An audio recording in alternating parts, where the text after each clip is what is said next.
Hey, bienvenue sur Toposcope.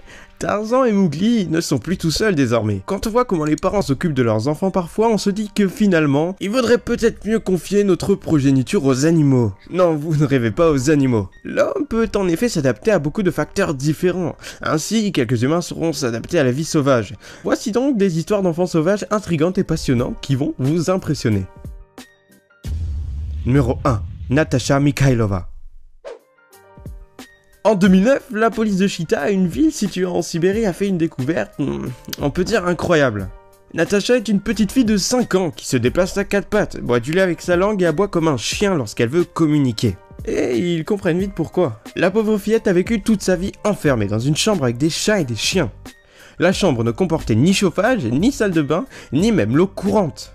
Quand elle communique avec des gens, la petite Natasha ne parle pas russe. Elle se fait comprendre par ses aboiements et ses déplacements. Cela allait faire pratiquement 2 ans que ses parents, Victor Loskin, 27 ans, et Yana Mikhailova, 25 ans, n'avaient plus de contact avec elle. Ils ont été arrêtés donc pour négligence sur mineur. Numéro 2. Vania Yudin.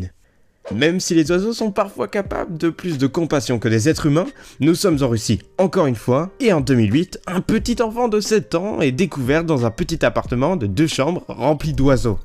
Et la mère de l'enfant ne lui a jamais, à vrai dire, adressé la parole, elle le considérait comme un animal. L'enfant, incapable de prononcer le moindre mot, s'exprimait en gazouillant et en agitant les bras, comme si c'était les battements des ailes d'un oiseau. Numéro 3, Lyoka. Ce garçon, surnommé Lyoka, est une légende. En 2007, des salariés d'un hôpital découvrent un garçon dans une tanière de feuilles et branchages dans la région de Kaluga, en Russie centrale. Il est entouré d'une meute de loups. Il le récupère, lui donne un nom, Lyoka, et observe qu'il se comporte vraiment comme un loup. Des ongles acérés, des dents pointues et une démarche de loup. Les médecins lui donneraient à peu près 10 ans, mais malheureusement, Lyoka s'est enfui de l'hôpital où il était placé, et donc on n'en sait pas plus sur lui. Son origine est donc inconnue, même si on imagine qu'il a été abandonné et recueilli par la meute. Numéro 4. John Sebunia. John Sebunia n'a pas eu la vie facile. À 4 ans, il voit son père assassiner sa mère. Il s'enfuit dans la jungle et on ne le revoit plus. Puis on parvient finalement à retrouver sa trace en 1991, mais on ne se rend pas compte qu'il vit au milieu d'une tribu de singes, les Vervets. Les villageois tentent de le capturer, mais l'enfant refuse et il est même protégé par sa nouvelle famille. Finalement, depuis sa capture, il a retrouvé une vie humaine. Numéro 5. Gazelle Boy.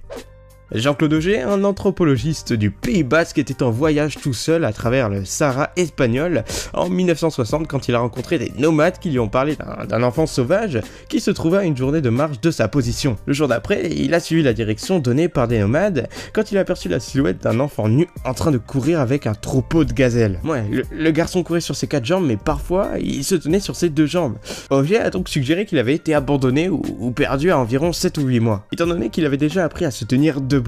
Il mangeait des racines du désert avec les dents et il semblait très herbivore si on retire le fait que des fois il mangeait un lézard ou un ver quand la racine n'était pas comestible. En 1996, une tentative infructueuse a été faite pour attraper le garçon dans un filet suspendu à un hélicoptère. Contrairement à la plupart des enfants sauvages dont nous avons les dossiers, le garçon gazelle n'a jamais été retiré de ses compagnons sauvages. Voilà, c'était le Toposcope, j'espère que cette vidéo vous aura plu, vous pouvez la liker, vous abonner, me dire lequel de ces 5 enfants vous a le plus choqué.